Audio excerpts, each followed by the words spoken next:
This is Robert Capuccio. Welcome to the Self-Help Antidote, a weekly dose of reason, perspective, and insight, where we challenge conventional thinking and explore authentic strategies and insights around personal transformation. Our commitment to you is to bring you some of the world's leading experts in the domains of fitness, wellness, coaching, and behavior change, separating fact from fallacy. Bobby Capuccio, welcome back to the U Project, my friend. Welcome back to the Self-Help Antidote, Craig. How's it going? Hey, it's going good, buddy.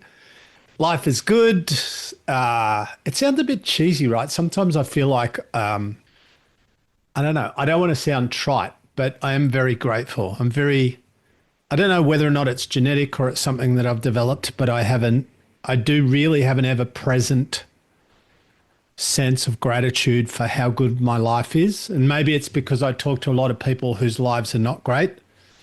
And maybe I pay attention to people around the world whose reality is nothing like mine. I feel through no effort or work or sacrifice of my own, I feel just very privileged because I think I was born at a good time in a good country with good parents. And yeah, so that's how I feel. Do you feel that ever? I mean, I know your childhood wasn't mine and you've had some shit, but do you feel grateful? Quite often. Quite often. I mean, sometimes I'm just like in the midst of complaining. Yeah. Sometimes over trivial things. Yeah. It's probably my enlarged amygdala, but very often I do feel quite grateful. The other day I thought, I'm in my house right now with my wife. We're both relatively healthy. We've got a roof over our head. We're alive. We've got a cat. He's relatively okay, but very healthy. Has he given you toxoplasmosis? No. We were concerned about that. If I start engaging in any inexplicably high risk behaviors, we're going to drive me down to urgent care. Check me out. Yeah. But he might be infected with it. Either that or just, I don't know, got bumped on the head one too many times, but I love him. I just want to start out, and this is a very important conversation around gratitude. I just want to start out recanting a statement that I made that was highly inaccurate on, I think, our last podcast or the one before that. I had just gotten back from Australia. And I'm not trying to blame this on jet lag. Actually, yes, that's exactly what I'm trying to do. I'm trying to blame this on jet lag. And I had said that there were two hemispheres and they were split from east to west, but there's actually an eastern and western hemisphere. Like, how did that not come to mind? It's split right down Greenwich in England. Oh, really? London. Yeah. About 70% of London is in one hemisphere. The other bits are in another hemisphere. I didn't know for a moment that you were talking about. It's literally the center of the world. When you started talking about two hemispheres, I thought you were talking about the brain for a moment, which is what we talk about way more than the world. No, but this time we were talking about global hemispheres, and we had said it was north and south divided into two, but it's literally four hemispheres. So take everything I say with a grain of salt because I'm a couple of hemispheres short. Why do we always talk about the northern hemisphere, the southern hemisphere, but never eastern or western? If that is the case, I know it's like I think it's just like a bad PR team. Whoever the marketing team is behind the northern and southern hemispheres, I think they're crushing it. Where the eastern and western hemisphere, they need to think about making some organizational changes. Well, I'm glad you've cleared that up because all of our listeners will sleep better tonight knowing that. And great conversation. Yeah, great conversation started too. Oh dear. Hey, I was listening to this thing the other day. Two dudes talking. I can't remember. They're both pretty educated, but one was talking about the fact that when we get, when we've got lots of crap going on, lots of problems, lots of challenges, and, we're not having a great time, and all we want the problems to be resolved, things to be fixed, life to be better, all that stuff. And then he'd done some research or he's talking about some research where when people get to the point where now they have far less problems. So I don't know, let's just pretend they've got a quarter of the problems. So instead of having 12 problems, they've now got 3. But what they do is they just self-regulate in a bad way so that those 3 problems cause them as much stress and trauma as the 12 that they used to had. And so even the fact that you know, practically their life is better, experientially it's just as shit because they kind of self-regulate in a bad way to find something to be miserable about. That's interesting. Durkheim said the same thing on a societal level, that if a society arrives at a point where it has resolved many of its existential problems, it will go ahead and create them or overreact to the slightest provocation. Like, you know, the supermarket used to have 4 brands of milk and now they're down to 3, and this is completely unacceptable. And of course, Karen's going to want to speak to the manager. Can you not mention Karen? I feel like poor Karen gets a hard time. It is, you know, it's been a rough few years for Karens everywhere. I apologize. In my sessions, I don't know how I landed on this, right? Well, But you and a few million others. Poor Karen. What did Karen do? the Karen thing, I'm just repeating because somebody identified that a woman named Karen is the perfect archetype. They imagined a woman or someone they know named Karen, and that's how it came to be. But for me, it's Jill. Whenever I'm doing a workshop, the person in the office who is an absolute nightmare is Jill. And I always ask at some point, anybody in the audience just happens to be named Jill? And every so often, somebody very sheepishly will raise their hand, like after I've completely assassinated their character, and I have to go, Jill, sorry. Clearly, we're not talking about you. It's that other Jill. But yeah, I think we need a name. We didn't. I tend to use Brian because I feel like it's safer to use a dude than a female, a lady, because I feel it's safer. But then it's not really safe to use. But one of the things that people, like I put up a post a week ago and it says the best predictor of future behavior is past behavior, which is broadly speaking true, right? It's not guaranteed, but it's a pretty good predictor. And then I wrote, you may or may not have read it. So if Brian was a C word the last 400 times, he'll probably be a C word today, right? So... And then all these people sent me a message and go, my brother's Brian, he's great. And I'm like, you know, this is not real. And you know, there's not really a Brian. This is me just telling a story. But it's like people were coming to the defense of other people called Brian. I'm like, well, I wasn't saying that this behavior or this kind of personality is representative of people called Brian. Oh my God, it's an example. It's not like... Every Brian. Now, if your name happens to be Chad. Well, then definitely that's all Chads. Yeah, of course. That goes without saying. No, but it's funny that, you know, I don't want to get myself in trouble, but I feel like people actually proactively look for reasons to be offended. And if there's not one, obviously this is a fictitious character. And I'm not talking about people, broadly speaking, who have that name. No, my brother's name's, and I want you to know he's one of the nicest people. And I'm like, I'm sure he is. And I don't know him, so clearly this wasn't about him. But, you know, we soldier on. Yeah, I can't even dive into this topic because I will, without question, get myself into trouble.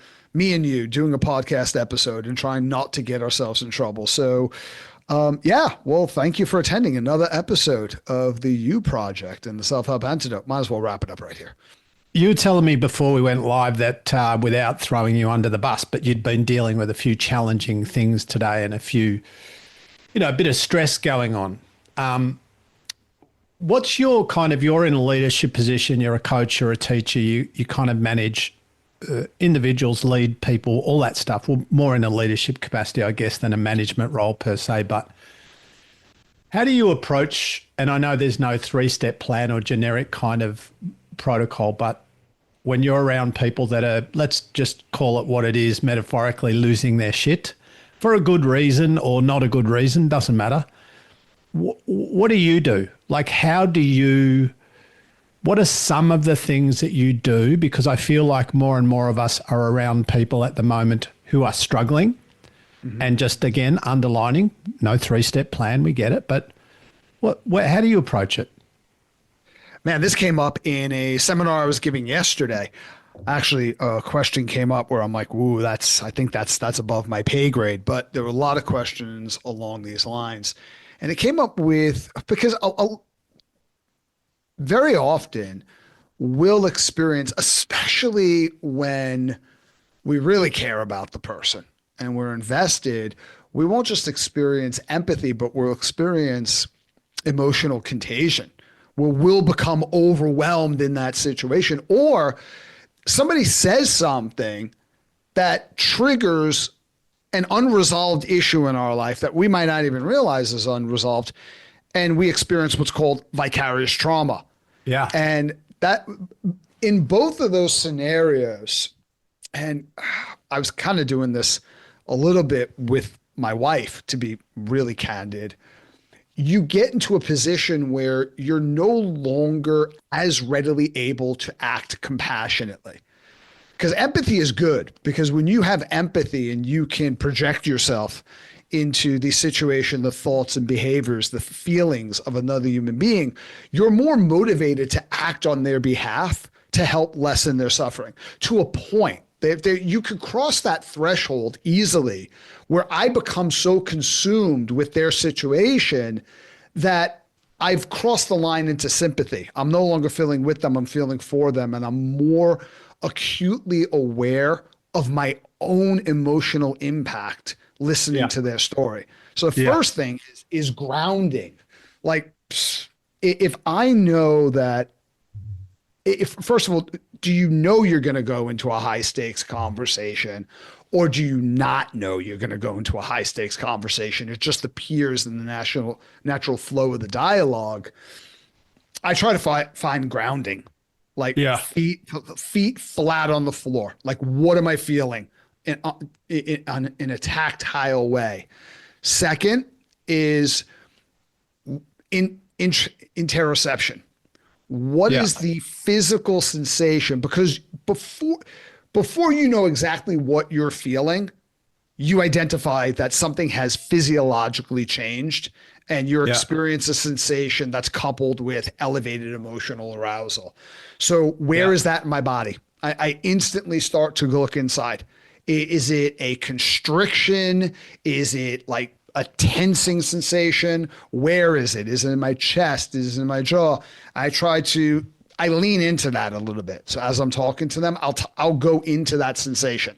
If I feel a tightening in my chest, I'll tighten it further. So if it's at a level 6, I'll take it up to a level 8 and then just relax it, like let go of that tension.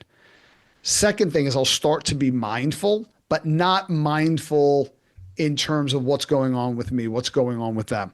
I'll deepen the pace or the degree at which I listen. And I'm not necessarily talking about words. I'm talking about nonverbal. Like what's their voice inflection? Where is their strain in their voice? Is it on a certain word? Is there a change in the spatial relationship between me and this person? Do they disengage? Do they disassociate, lean back, or do they lean forward and decrease the level of space in between us? By doing that, I'm not only more attuned to what's happening with them, but I'm focusing intentionally on what's happening in the moment by moment. So I'm helping to utilize mindfulness strategies to create engagement and self-regulation in myself. That's really useful. So a couple of things out of that. So, I mean, there's the stuff that people are telling us when they're not talking, which is what you're talking about, right? So what is he saying? What is she saying that they're not saying? There's that. Mm-hmm. But then there's what's in front of us, what we see, their physiology, their body language, their micro expressions, their, and the other stuff that's less visible, like the cadence and the, whatever the timing and all of those things.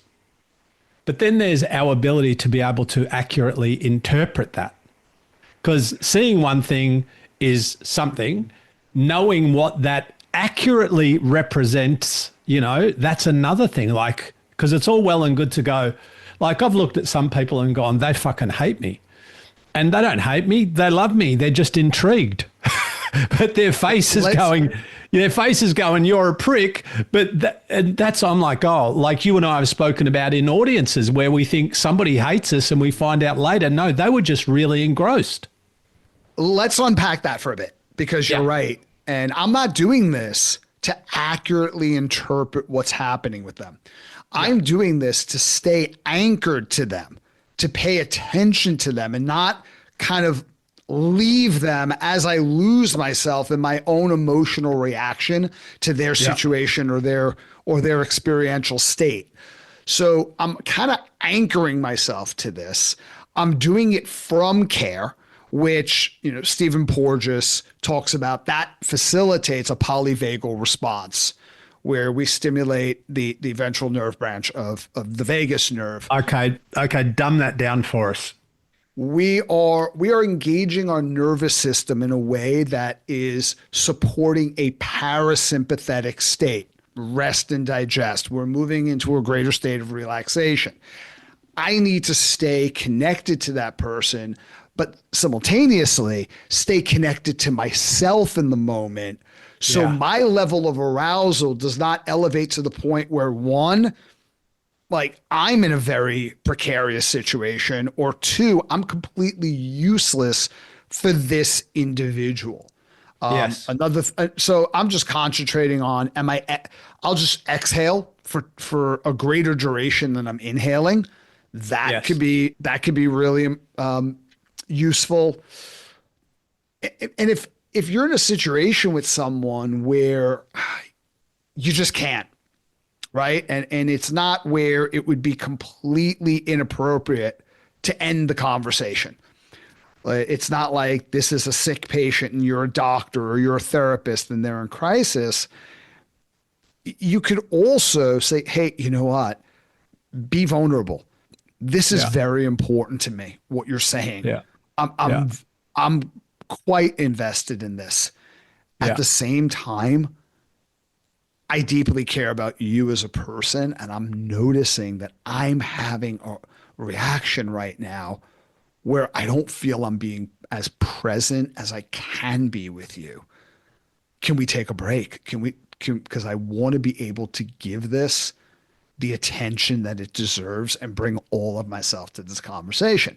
So when you voice that, you're not only releasing oxytocin because of that relationship, which there's evidence that could kind of mitigate the cortisol levels in your body at the moment, but you're also decreasing the intensity that those emotions have over you. It's what Dr. Bernie Siegel coined, name it to tame it. So you're being vulnerable with them. You're being quite present and authentic with them. And you're also engaging through that vulnerability in self-regulatory practices. So that kind of helps. Yeah. That's answering. Am I answering your question? Am I speaking? Yeah. No, it's good. I mean, we probably don't need to say it again, but we'll say it again. Hey, everyone, this is not advice. This is two blokes talking about human behavior.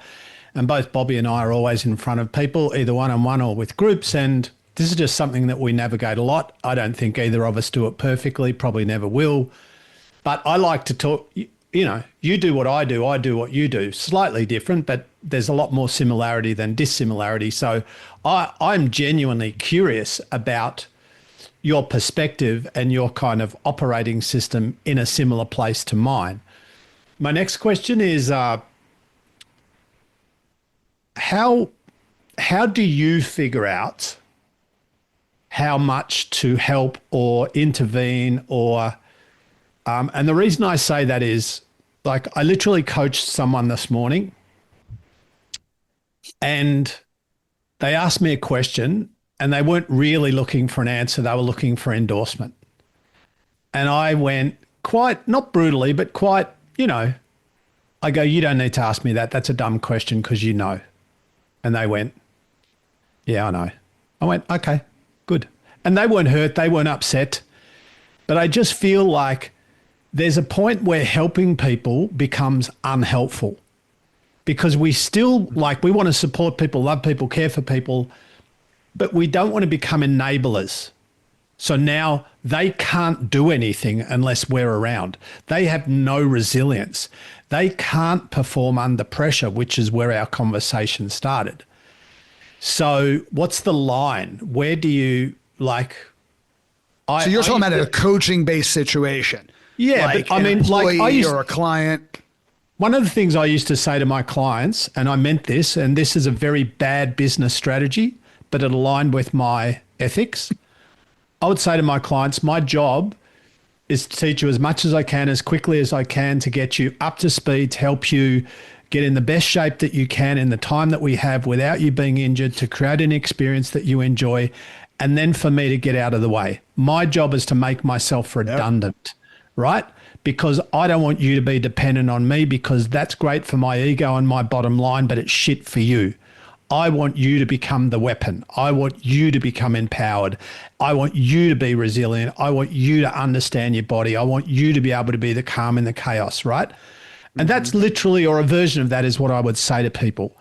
And I feel like there's a real juggling act, an emotional and sociological juggling act sometimes when you're in front of people, to not do the work for them and to not tell them that it's all okay when it actually isn't.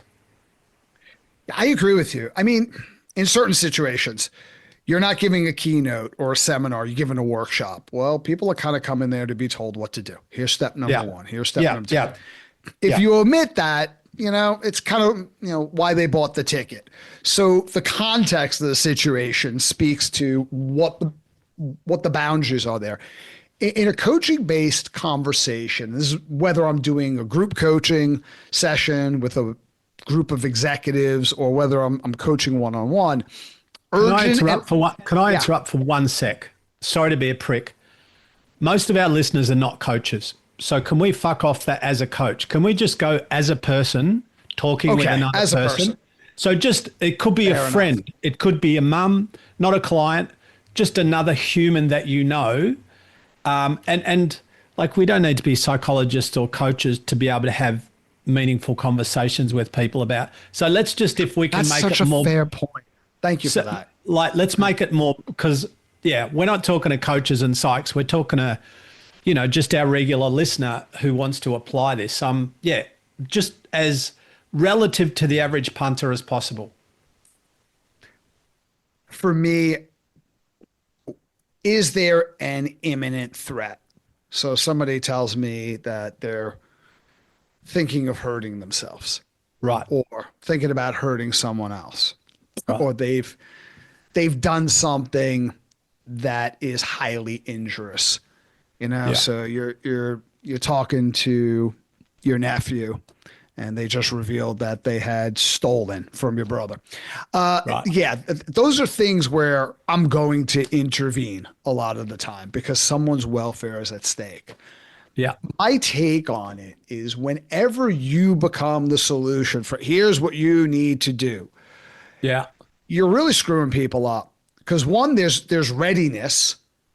Just because somebody's talking to you about something or asking a question doesn't mean that they are absolutely ready. And so true. When you push readiness, people actually, they experience recidivism. They relapse into lower levels of readiness and preparation for change. The second thing is let's say they go out and they do what you tell them to do and it doesn't work. Now what? Or let's say they go out and they do exactly what you told them to do and it does work. Now what? Yeah. They didn't increase in capacity. That was your recommendation. They didn't increase in self-efficacy and confidence. You did that.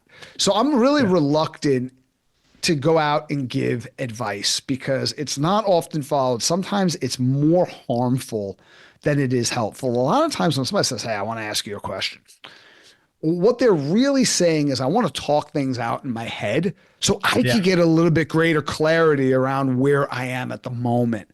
So you steal efficacy, you steal confidence, you also steal agency because they're not going out there and making mistakes and going, geez, what happened there?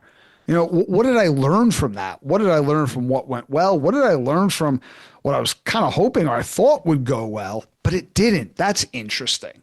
Yeah. So I think guiding people through reflections and open curiosity and inquiry is far more effective than, okay, here's what I would do if I was in your situation, but you're not in their situation. And you are, if you haven't noticed, not in fact them. They even look different. They might have different hair color. They might be different height than you. All this kind of weird shit shows up when you pay attention to that stuff. Yeah. Yeah. And also that old theory of mind chestnut, you know, we're in the same conversation, but not the same experience, you know, and trying to understand, like right now, what is their version of what's going on at this table? Because it isn't my version. Yeah. You know? Hey, and I want to circle back. Could you just unpack a little bit? Because it's quite a distinction and it's not something I've thought about a lot and I feel like I can learn. Just unpack sympathy versus empathy and just relate it to, you know, a situation where someone. Okay. So empathy is walking alongside of someone. I am experiencing this with you. Yeah. Where sympathy is, I feel for you, but not with you. Yeah, right. Where if somebody says,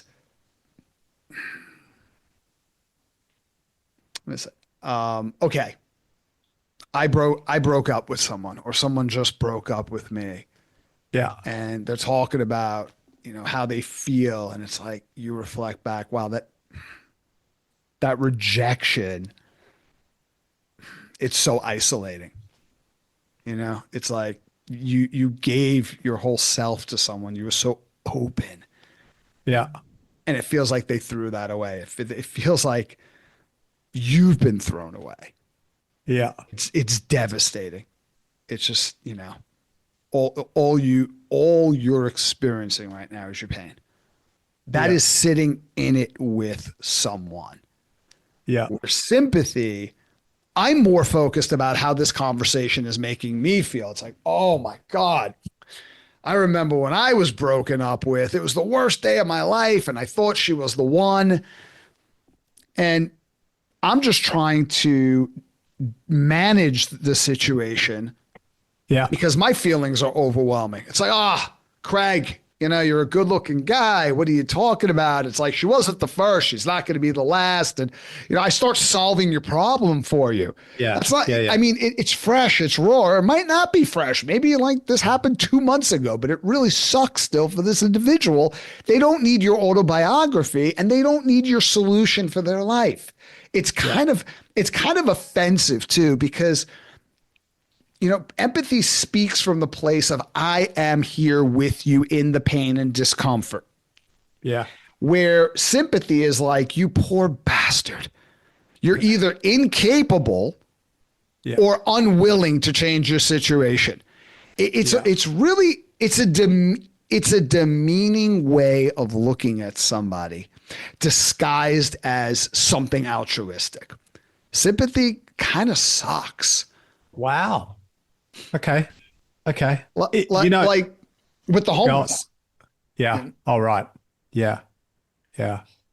This, like, I think we spoke about this a week or two ago, that video, It's Not About the Nail. Mm-hmm. Do you remember that? Yep. You know, where the... Oh, wait, was that us? Because I talk about that all the time. Yeah. I don't know. Well, I've spoken about that. I know exactly what you're talking about. Yeah. So we won't ruin it for you. And we have spoken it probably once or twice. I've definitely spoken about it a couple of times over the 2,000 episodes. But yeah, if you want to go and see something which is hilarious, but also insightful, it's a video on YouTube called It's Not About the Nail. But it kind of... So to that point, without giving the video away, do you think that's like trying to fix things for other people? What is that? Where does that come in? Like, is that ever helpful? Is that something that we should never do? Very rarely. I think if somebody comes to the point where they acknowledge as well, it's evident, not just to you, but to them, that they have reached the ends of their resources, right? Yeah. Or the end of their knowledge, it might be appropriate to respectfully say, Craig, I think I'm hearing this.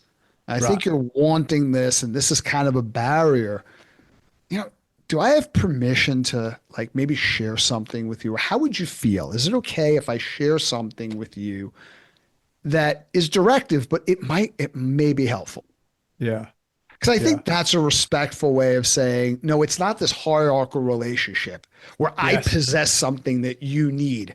And if only you thought like me, knew what I knew, saw the world the way I saw the world, did what I did, you'd be fixed. That's a little bit fucked up, first of all. That's pretty arrogant, among other things. If anybody does make a change, it's not sustainable. So who are we really doing that for? But if I come to you respectfully and I frame it like that, person might go, nah, I don't know if I'm ready for that. Or they might go, yeah, go ahead. And I always make it clear, this might not really be relevant to you. This might not fit your situation, or you know what? It might be the exact thing you're looking for, but not right now. I don't hold any expectation that you're going to do anything with this. So what you're doing is saying, I respect your autonomy. Yeah. Well, in a way, you think this is what we do every episode. Like we share thoughts and ideas and stories and experiences and insights. Yeah, we don't have an expectation, nor would we get offended if it's like, I told a story about my Auntie Sally. I'm making this up. I don't have an Auntie Sally, and that's always bothered me, actually.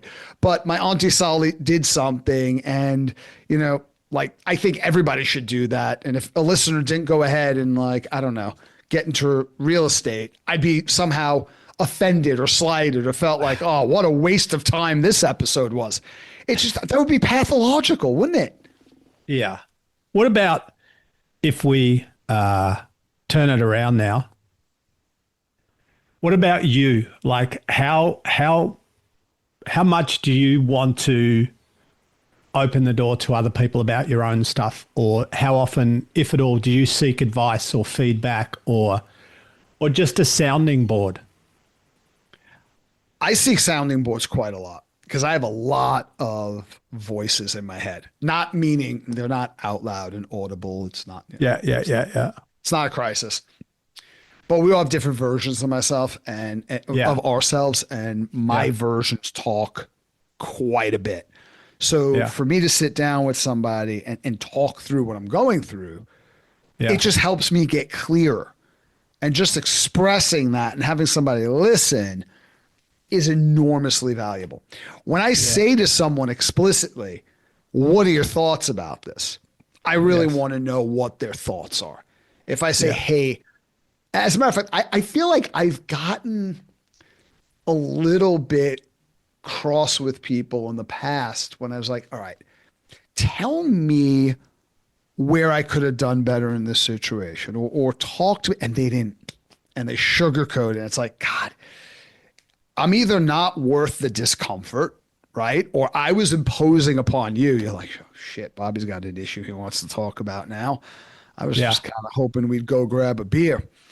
Or, or maybe you didn't think that I would be able to handle it, but for whatever reason, that was important information and I didn't get it. Yeah. It's just as offensive as I didn't ask you how to fix my life. And you emphatically laid out your blueprint for it. That's kind of not what I was asking for either. I think respect for the individual and understanding where they're at and being curious and open, but also kind of having a belief in that individual you're talking to, that they're resourceful enough to figure things out. And if you're curious and you ask a question that maybe they never asked themselves, or you phrase it in a way where it lands differently than the 10 times they've asked themselves that same question, I think that's a much more productive conversation, with friends. I mean, Yeah, I think it's like, it's tricky because like just as a sounding board or whatever, yeah, fine. If somebody goes, here are my thoughts, what do you think of this? Or had this experience, what's your take on that? But that's different to, I want you to give me external, objective as you can be, feedback about me. Don't sugarcoat it. Don't tell me what I want to hear. I feel like people want that until they get it, And I think that's the case a lot of the time. Yeah, if you're going to ask for it, be prepared for the answer. Yeah, and I think truthfully, 99% of people will not provide that feedback because they're scared to for a range of reasons, and I don't blame them. But I think like a lot of times when people say, "Oh yeah, I love feedback," what they mean is, "I love praise, I love accolades, I love endorsement, I love acceptance," and yeah, tell me what you think, as long as it's what I want to hear. I mean, and I'm no different. Like, I reckon you've given me feedback over the years, which was definitely on the money, that probably in the moment I didn't love, and maybe vice versa. I'm not sure, but definitely, like, that's for me been one of the challenges, is to try and, I guess, ergo my PhD, but try and understand the Craig experience for everyone except Craig.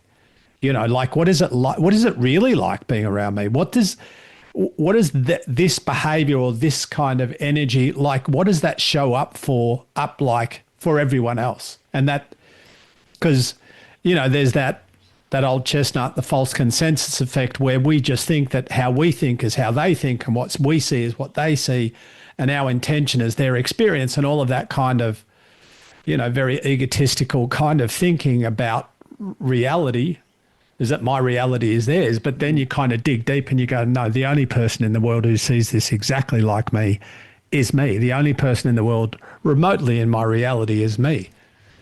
So being able to really humbly go, all right, what is this? Like, even just, what does this look like for you? I think where that comes from a little bit, and this is on the part of both parties, the person asking and the person giving feedback, there is a very big difference between a behavior, a pattern of behaviors, and an identity. So let's say it's like, look, how come we don't hang out anymore? And I'm just making stuff up off the cuff. And I'm like, do you really want to know? Well, yeah, tell me. It's like, well, I don't have a lot of time, and you're important to me. I enjoy hanging out with you, but you're constantly late, and it's become an issue. If I say something like that, I did not say because you are always inconsiderate, right, of people's time. You had been late a few times, right? Like, that's a fact. We were supposed to meet at 7. You consistently rock up at about, 1/2 or beyond. Yeah. I've tried to bring it up. You've gotten defensive. There's like emotions were running hot. I do not mean that you are irresponsible and this is who you are as a human being. And that's why I think people get like, no, I'm not. Like, it's not an identity criticism. Like, I would trust you to, like, let's say, babysit for me. I would trust you. Like, I would leave $300 on the counter, walk away. Totally responsible, totally trustworthy. It's in this one specific area. So separate the behavior from the person. Avoid absolutes, like, you never listen to me. You always do this. Very rarely do people always or never do anything. I think that's important. Stick to what's observable and stick to the impact for you. So when this happens, here's how I feel. Right. Yeah. And here's kind of what I need in this relationship. And what I'd like to request is this. That's a much healthier type of conversation. I think, is that going to eliminate that? No, because some people, you're right. What they're looking for is, tell me exactly what it is that I want to hear. And we've talked about, or when somebody tries to tell you what your motivation was, I think that is a dangerous conversation to get into. And I think if somebody gets angry, they have every right to get angry, because you're suggesting that you know something about, and people do this all the time. Oh, well, you think that, how do you know what I Yeah. I don't know what I'm thinking half the time. How do you know? Oh, well, you feel this way. Don't tell me how I feel. And that's different, by the way, because this came up in a workshop, than reflecting how someone's feeling. If someone bangs on the table saying, I can't believe they canceled the project. It's like, okay, you're frustrated because you're not telling someone how they're feeling. You are reflecting an observation. You're actually empathizing. So those are two totally different things with different intentions. Yeah. Yeah. Oh, I could do this for a lot longer than 40 minutes, but today 40 minutes is our time. Always appreciate you, buddy. How can people find you? Of course, the Self-Help Antidote is your podcast. Where else can people catch up with you? Find me on LinkedIn or at robertcapuccio.com. Perfect. Thanks, buddy. Love you guts. Thanks, Greg. Thank you for listening. I hope you enjoyed this episode. Visit us at theselfhelpantidote.com to share your feedback, insights, and recommendations on what topics you'd like us to explore in the future.